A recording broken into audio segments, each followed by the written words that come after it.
안녕하세요. 사랑하는 남자친구와 결혼을 앞두고 있던 20대 후반의 여성입니다.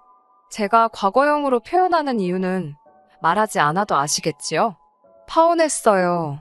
사귈 때는 자상하고 다정하기가 정말 하늘의 별도 따다줄 것 같았던 남자친구가 본격적으로 결혼을 준비하기 시작하자 전에 없던 모습들을 보였거든요. 속된 말로 저를 다잡은 물고기라고 생각하기라도 했는지 말이에요. 변해버린 남자친구에게 크게 실망했고 똥인 걸 알게 된 이상 굳이 맛을 볼 필요는 없잖아요. 이미 헤어지긴 했지만 편의상 남자친구라 칭하겠습니다. 남자친구와 저는 친구의 소개로 만났어요. 결혼을 전제로 한 진지한 소개는 아니었고요.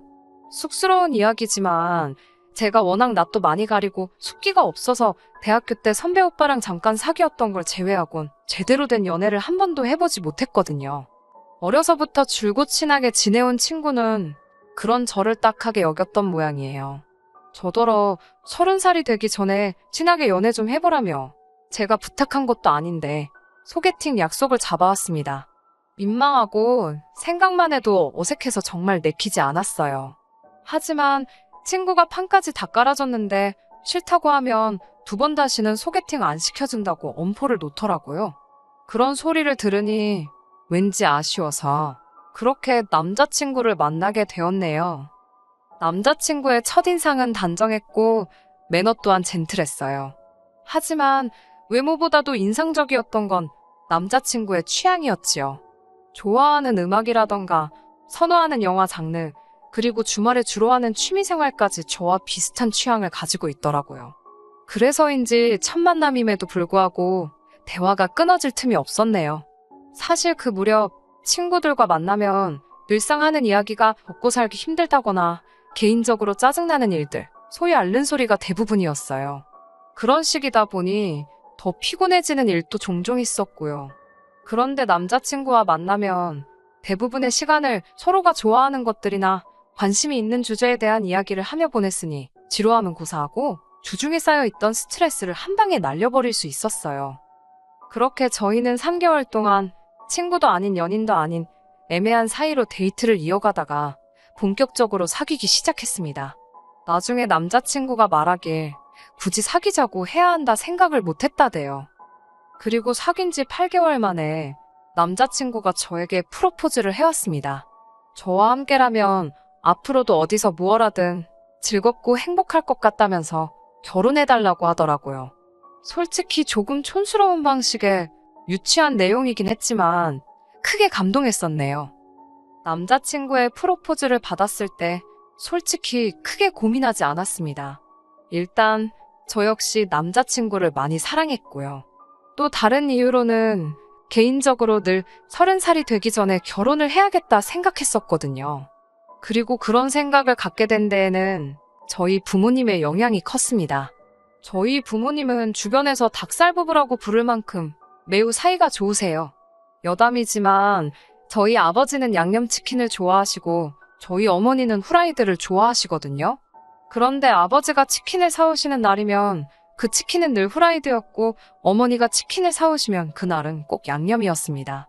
서로가 뭘 좋아하는지 생각하고 서로 입맛에 맞춰 사오시다 보니 곧잘 일어나는 일이었지요. 이 밖에도 두 분이 서로를 얼마나 생각하고 위하는지 엿볼 수 있는 사건이 수두룩하답니다. 아무튼 이런 부모님 밑에서 사랑도 많이 받고 유복하게 자랐습니다. 그러니 저 역시 하루빨리 좋은 사람을 만나서 저희 부모님처럼 행복한 가정을 이루고 싶었네요.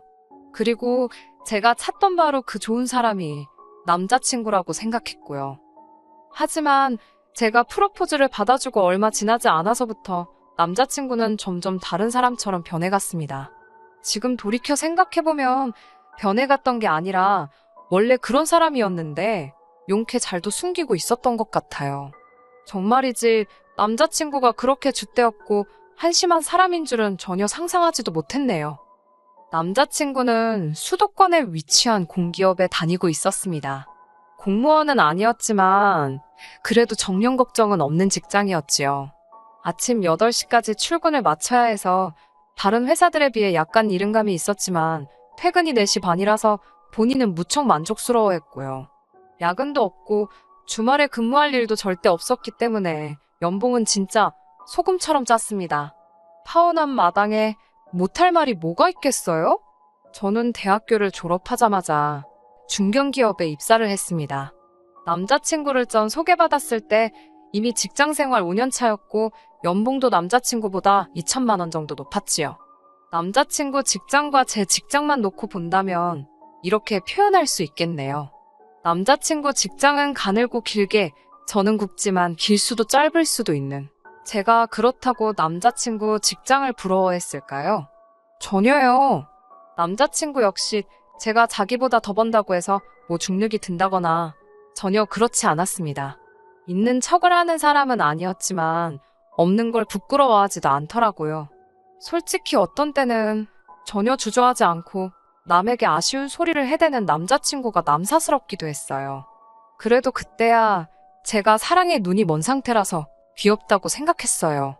참 속도 없지요? 지금은 어떻냐고요. 그 상황이 떠오를 때마다 제 얼굴이 다 후끈거립니다. 구질구질하고 궁상 맞았던 건데 왜 그땐 그런 생각을 못했는지 스스로 황당하기까지 해요. 궁상하니까 남자친구 생일 선물 생각이 나네요. 남자친구와 저는 동갑내기입니다. 남자친구가 저보다 생일이 2주 빠르고요. 생일 이야기가 나와서 말인데 남자친구 부모님께 인사를 드리러 갔을 때였어요. 아무래도 나이가 동갑이다 보니까 데이트를 할 때는 서로 편하게 이름을 불렀거든요. 그런데 처음 인사를 드리러 가던 날이었어요. 문득 이름으로 불러도 괜찮을까 싶더라고요. 그렇다고 자기라고 하자니 그것도 어른들 앞에선 좋아 보일 것 같지 않고 결국 저나 남자친구나 적당한 호칭을 찾는 데는 실패했습니다. 그래서 서로 최대한 이름이나 호칭은 생략하고 적당히 운을 띄워서 대화를 하자고 입을 맞췄지요. 하지만 어머님 눈에 딱 걸렸더라고요. 어머님께선 저희더러 너네는 왜 서로 부르지를 않냐고 물어보셨어요. 제가 어떻게 둘러대기도 애매해서 그냥 웃어 보였습니다. 그러자 어머님께선 저더러 남자친구에게 오빠라고 하라셨습니다. 생각지도 못한 어머님의 말씀에 순간 당황스럽더라고요. 그래도 저희가 동갑인데 오빠라고 부르는 건 좀 이상한 것 같다고 솔직히 말씀드렸네요. 그러자 어머님께선 아무리 그래도 아내 될 사람이 남편 될 사람 이름을 함부로 부르냐입니다. 제가 그러면 남자친구가 기가 눌려서 밖에 나가서 큰일을 못한다나요? 저는 어머님께 그래도 오빠는 아닌 것 같다고 적당한 호칭을 만들어 보겠다 했습니다. 하지만 어머님께선 계속해서 오빠라고 부르라며 그래야 윗사람에 대한 존경심도 생기고 한다나요? 어머님은 학교 선생님이셨기에 더욱더 그런 식의 고리타분하고 비논리적인 사고방식을 가지고 계실 거라곤 상상을 못했습니다. 그리고 옆에서 이 모든 대화를 가만히 듣고만 있던 남자친구가 그러더군요. 그냥 자기 이름이 원래 오빠라고 생각하랍니다. 이건 또 무슨 말 같지도 않은 소린지 대꾸할 힘도 없어서 그냥 어머님께 알아서 하겠다고 했어요. 아마 이때부터 어머님께 미운 털이 박혔던 모양입니다. 처음 인사를 드리러 갔던 날은 남자친구의 생일 다음 날이기도 했습니다.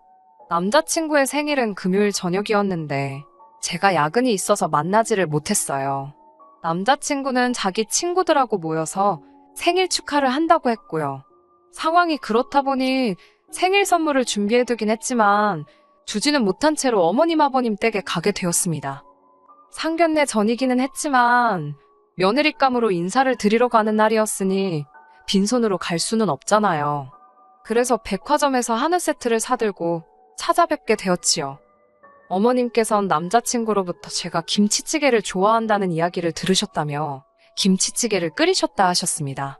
솔직히 이때 조금 황당했어요. 김치찌개를 좋아하는 건 남자친구예요. 남자친구가 김치찌개를 좋아하는 걸 알고 있었으니까 데이트할 때도 주로 남자친구가 좋아하는 김치찌개를 먹었던 거지. 저는 김치찌개는 무슨 김치도 잘 안 먹습니다. 그래도 뭐 누가 강요해서 한 배려도 아니고 제가 남자친구를 사랑해서 제가 원해서 했던 배려였으니 남자친구가 잘못 알고 있었다고 해서 남자친구 탓을 할 생각은 없었어요. 하지만 저도 사람이다 보니 서운한 마음이 드는 건 어쩔 수 없었지요. 4인용 식탁이었는데 식탁의 한쪽 면이 벽에 딱 붙어 있었어요. 즉, 4명 중 2사람은 안쪽으로 들어가 앉아 있어야 했고 바깥쪽 사람이 비키지 않으면 들어왔다 나갔다 하기가 쉽지 않은 구조였지요. 제 맞은편에 아버님과 어머님이 앉아 계셨고 저와 남자친구가 나란히 앉아 있었습니다. 남자친구는 키가 190cm에 몸무게가 100kg 가까이 됩니다. 그렇다 보니 키 160cm에 48kg인 저는 벽과 남자친구 사이에 낑겨 있었다고 표현하면 적당하겠네요. 김치찌개 맛은, 이제 진짜 제가 못할 말이 뭐가 있겠어요? 맛없었어요. 김치찌개가 맛없기가 쉽지 않은데 진짜 맛이 없었습니다. 돼지 냄새도 풀풀 나고 남자친구 입에야 어땠을지 몰라도 전 밥 한 그릇 비우는 것도 고역이었어요. 남기고 싶은 마음이 굴뚝 같았지만 그래도 그건 예의가 아니다 싶어 퍼주신 한 그릇은 어떻게든 싹싹 비워냈습니다. 그런데 어머님께서 더 먹을 거냐고 물어보시더라고요. 순간 어른들은 복스럽게 먹는 사람을 좋아한다는 말이 머릿속을 퍼뜩 스쳤고 저는 더 먹겠다고 했습니다. 어머님께서 제 국그릇을 달라고 손을 내미셔서 제 국그릇을 내드렸고요. 그런데 이 일로 뒤에서 가루가 되게 까일 줄은 상상도 못했습니다. 인사를 드리고 집에 와서 한숨 돌리고 있었는데 남자친구에게서 전화가 걸려왔습니다. 전화를 받으니 남자친구가 한껏 가라앉은 목소리로 큰일 났다고 하더라고요. 무슨 일이냐고 물으니 저더러 왜 그렇게 교양 없이 몰상식하게 행동을 했냐입니다.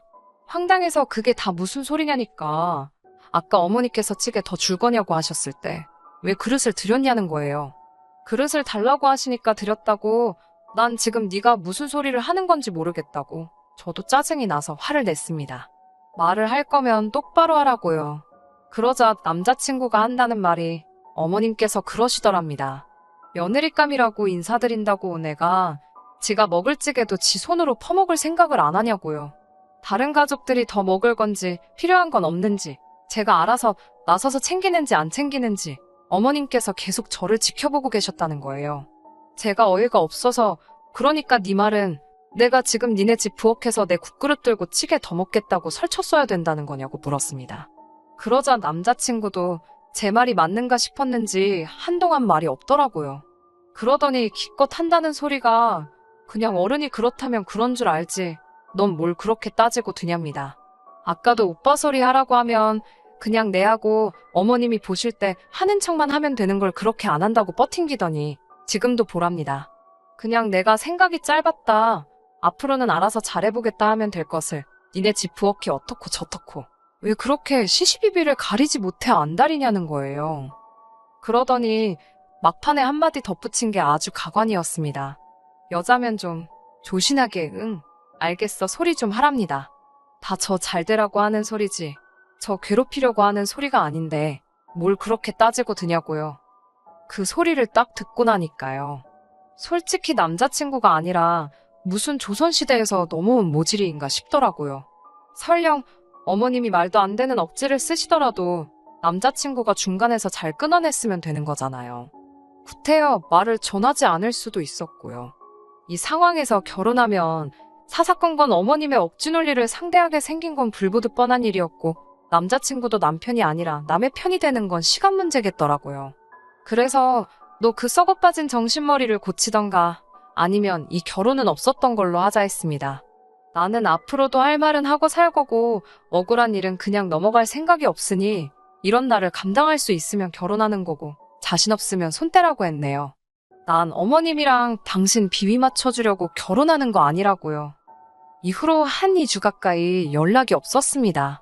제 생일에도 축하한단 말 한마디 없더라고요. 이미 서로 연락을 끊고 일주일이 지나갔을 때 전 저희 관계가 완전히 끝났다고 생각했어요. 그래도 사람이니까 생일 축하 인사조차 받지 못했을 땐 기분이 울적하긴 하더라고요. 그런데 제 생일 다다음 날 남자친구에게 연락이 왔습니다. 어머님께서 오토바이에 치이셨답니다. 그래서 지금 병원에 계시다며 한번 와줄 수 있겠냐는 거예요. 지랑 나랑 끝난 거 아닌가? 그런데 뭘 오라가라냐 싶어서 짜증이 났습니다. 하지만 어쨌든 인사까지 드리고 왔는데 어머님께서 병원에 계시다니 몰랐으면 몰라도 알고서 안 찾아뵙기가 좀 그렇더라고요. 그래서 비타민 음료 한 박스 사들고 찾아갔습니다. 남자친구한테 미련이 있어서가 아니라 인간 대 인간으로 찾아간 거였어요. 병원에 도착하니까 남자친구가 왜 이렇게 늦게 왔냐며 자기 진짜 너무 놀랐답니다. 저는 2주 동안 연락 한 번 안 해놓고 이렇게 아무 일도 없었다는데 말을 거는 남자친구 때문에 더 놀랐는데 말이에요. 그러더니 남자친구가 뭐라는 줄 아세요? 자기 어머니가 지금 옆에서 심부름해줄 사람이 필요하답니다. 화장실도 혼자 못 가셔서 자리에서 일을 보시거나 아니면 누가 같이 가서 바지 내려드리고 그런 걸 해야 하는데 자기는 아들이라서 못하지 않냐입니다. 그러면서 그걸 저더러 하래요. 저는 같은 여자니까 쉽지 않냐고요. 제가 어이가 없어서 나더러 지금 어머님 대소변 받아들이라는 거냐고 물었습니다. 그러자 인간이 한다는 소리가 이번에 잘하면 그동안 실수한 걸 다 만회할 수 있대요. 그러면서 빨리 병실에 들어가 보랍니다. 어머님께서 저만 기다리고 계신다나요. 진짜 어이가 없고 이 인간이 나를 뭘로 보고 이러나 싶더라고요. 비타민 음료까지 사들고 간 내가 미친 엑스다. 별의별 생각이 다 들더라고요. 남자친구에게 아무래도 내가 잘못 온 것 같다고 나는 인사나 드리러 온 거지 무슨 병수발 들러온 것도 아니고 어머님한테 잘 보이고 싶은 생각도 전혀 없다 했습니다. 그리고 나만 어머님한테 점수 깎였냐? 너도 너희 엄마도 나한테 점수 오지게 깎였다고도 말해줬지요. 무슨 너희 부모님한테만 며느리감 고르는 선택권 같은 게 있는 줄 아냐고. 나도 내 시댁을 고르는 자유가 있다고 탁 사붙여 버렸네요. 그 말을 끝으로 딱 뒤돌고 병원을 나오려는데 남자친구라는 인간이 한다는 소리가 그러면 알겠답니다. 지난번 자기 생일 때 선물 안 주지 않았냐면서 어머님 대소변 수발 들어드리는 걸로 생일 선물 퉁치재요. 진짜 뭐 이런 XX가 있나? 너 나한테 뭐 맡겨놨냐고 생일 선물 같은 소리 한다고 니네 엄마 아픈데 아들이란 자식이 나와서 헛소리나 하고 있고 너 낳고 미역국 먹었을 네 엄마가 불쌍하다고 아주 온갖 욕을 귀에 때려박아주고 왔네요. 넌 뭐 손이 없냐 발이 없냐. 그리고 간병인이 필요하면 불러 돈 주고 부르라고. 아주 병원이 떠나가라 악다구니를 쓰니까 지도 귀까지 벌게져서는. 솔직히 소리 지른 저도 잘한 건 없지만 쪽팔리기도 했지만 속은 후련합니다. 그게 남자친구와 저희 마지막 만남이었어요. 이후로 듣기로는 어머님의 부상이 생각보다 심해서 한 6개월은 꼼짝없이 병원에 계셔야 한다나 봐요. 잘난 아드님께서 뭐 어떤 방법을 찾아도 찾지 않았겠어요? 관심 전혀 없고요. 까딱하면 결혼도 하기 전에 며느리감이라고 못 볼 걸 별의별 걸 다 볼 뻔했는데 잘 됐다 싶지요. 조상신이 저를 도와주셨다 싶고요. 진짜 언제가 될진 모르겠지만 만약 저에게 다시 한번 사랑의 기회가 온다면 최소한 3년은 만나보려고요. 끝까지 들어주셔서 감사합니다. 오늘의 사연은 여기까지입니다. 구독과 좋아요, 알람 설정 부탁드리고 더 좋은 사연으로 다시 찾아뵙겠습니다. 감사합니다.